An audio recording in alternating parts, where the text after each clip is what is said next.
Bienvenue à toutes et à tous chez Dog Duck Sport. Voilà, c'est ma toute première vidéo et le thème choisi pour celle-ci sera la piqûre de rappel. Non, plus exactement, l'hyperattachement ou l'anxiété de séparation de votre chien. Alors pourquoi faire une vidéo suite aux articles nationaux ou locaux qui sont parus? Tout simplement parce que, comme tout bon coach, on est à la mi-temps d'un combat, d'un match qui dure depuis un mois. Nous sommes à la mi-temps puisqu'il va rester un mois avant la sortie du dit confinement. On verra bien.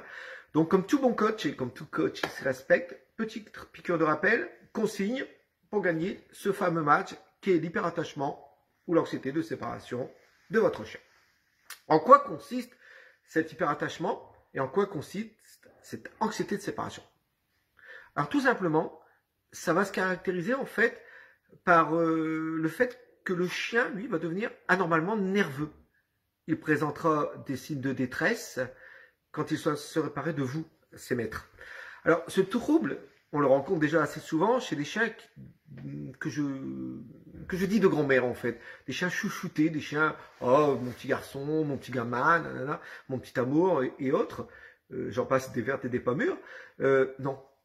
Le chien n'est pas un enfant. Le chien est un chien. Sa place est une place de chien. Tout simplement.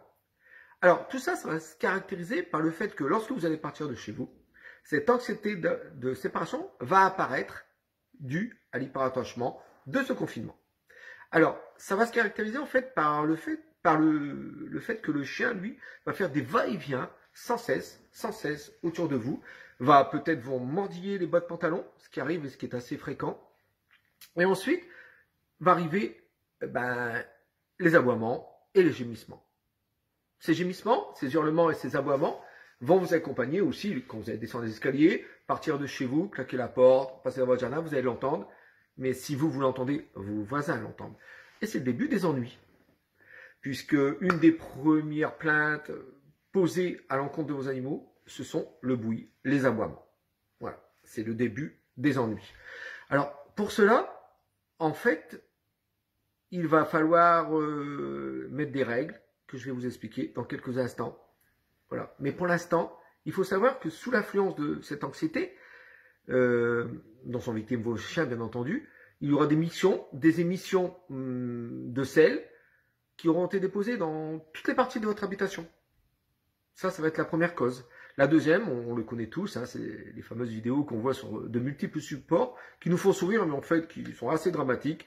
Ce sont les dégâts qui peuvent être considérables, et croyez-moi, et pour en avoir vu dans ma carrière, mais tout simplement, attention,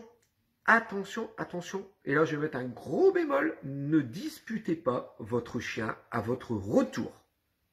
C'est une règle prioritaire, ne le disputez pas, tant pis, ce qui est fait, on va gérer autrement. Pourquoi ne pas le punir? Pour ne pas ajouter en fait de l'anxiété sur le fait de se faire disputer, à l'anxiété du fait d'être séparé. Voilà. Ces deux aspects négatifs ne ramènent pas de positif, hein. Augmentent le côté négatif de la peur de votre retour, de la peur de se faire engueuler, se faire disputer ou autre, et sur le fait de pourquoi tu es parti de cette anxiété. Voilà. Et puis on peut tomber, mais ça attention, je vous préviens quand même, hein, ce n'est pas tous les chiens, hein, ce sont les chiens qui seront hyper attachés tout simplement, hein. Ce n'est pas un gros cri d'alarme, c'est attention, je suis coach. Je vous donne des règles pour ne pas perdre le match, tout simplement. Puis, alors, pour revenir au fait, nous allons tomber aussi dans les léchages intensifs des pattes. Ça arrive souvent, le chien se lèche le bout des pattes et autres, et ça peut aller jusqu'à l'automutilation du bout de la patte. Bon, ça, c'est des cas extrêmes, mais ça arrive. Donc, il s'avère quand même que cela, tout ce que je viens de vous dire, peut être évité dès aujourd'hui. Dès aujourd'hui, il est encore temps.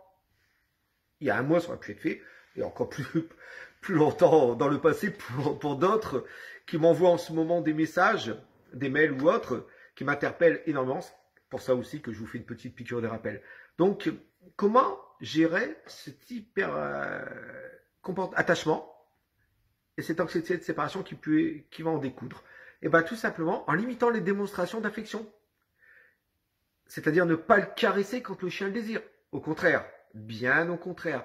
soyons bien à l'initiative. Le maître doit être à l'initiative de ces temps privilégiés qui sont les caresses, les câlins, le jeu et autres. Il faut aussi savoir limiter le temps passé avec lui. Je sais, tout de suite, on va me dire, oui, mais j'ai pas beaucoup de place, Pas de souci. Vous avez une chambre, vous avez un cellier, vous avez un petit salon, je sais pas, une salle de bain ou autre. Il y a ces petits temps de séparation qui peuvent durer quelques secondes, puis quelques minutes. Le temps d'un bain, pour une femme, c'est beaucoup de minutes, par exemple. Donc, à ça, on va aussi, nous, les maîtres, décider, et je dis bien nous, les maîtres, décider, pas le chien, hein. Le chien est un no desiderata, pas le contraire, mais vraiment pas le contraire. Donc, on va être décideur des séances de jeu, des séances aussi d'éducation à son chien. C'est nous les maîtres, on est les maîtres, le chien est un chien. Et puis, il faudra surtout ne pas mettre en place de rituels de confinement. Voilà, tout simplement. Le mieux de tout, en fait, pour résumer, en fait, tout. Pour vous donner les vraies consignes, en fait, elles sont très simples, c'est ne changez rien. Ne changez rien à votre comportement habituel d'avant ce confinement. Pourquoi? Parce que le retour va être facilité avec nos chiens. Tout allait bien avant, on a continué sur la même formule, la balade, de temps en temps, le jeu, la gamelle, mais pas d'excès, pas de rituel, pas de canapé parce que c'est juste le confinement alors que tu n'as pas le droit d'habitude, puisque ça ne le fera pas lorsque vous lui interdirez. Et surtout, restez naturel. Restez naturel avec votre chien. Ne reportez pas votre stress sur eux. Vous comprenez, il a déjà de l'anxiété, il a dit, ouais, mon maître il est là, il est tout prêt, bien sûr vous en allez 2 minutes, waouh, ça va plus. Donc ne rajoutez pas en fait votre stress de la peur du confinement, de la peur du virus, ce qui est tout à fait compréhensible, hein. On a tous peur. Voilà, tout simplement. Mais n'ajoutez pas ça à votre chien. Voilà, ne lui faites pas ressentir, soyez normal, tout simplement.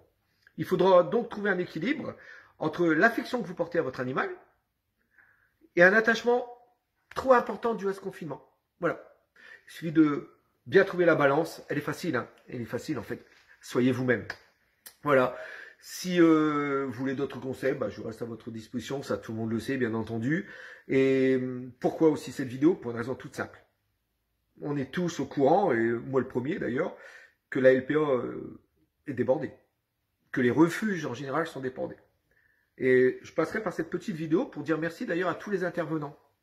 À tous ceux qui m'ont aidé, qui m'ont donné un coup de main dans ces refuges, puisqu'ils ont du boulot en ce moment. Ils sont dévoués à leur tâche. Et les personnes dévouées aux animaux, vous savez tous ce que j'en pense. C'est une chose nécessaire, plus que nécessaire. Mais nous, à notre échelle, à notre petite échelle, n'ajoutons pas d'abandon à l'abandon des gens. Voilà, n'ajoutons pas de surplus, puisqu'ils sont déjà arrivés...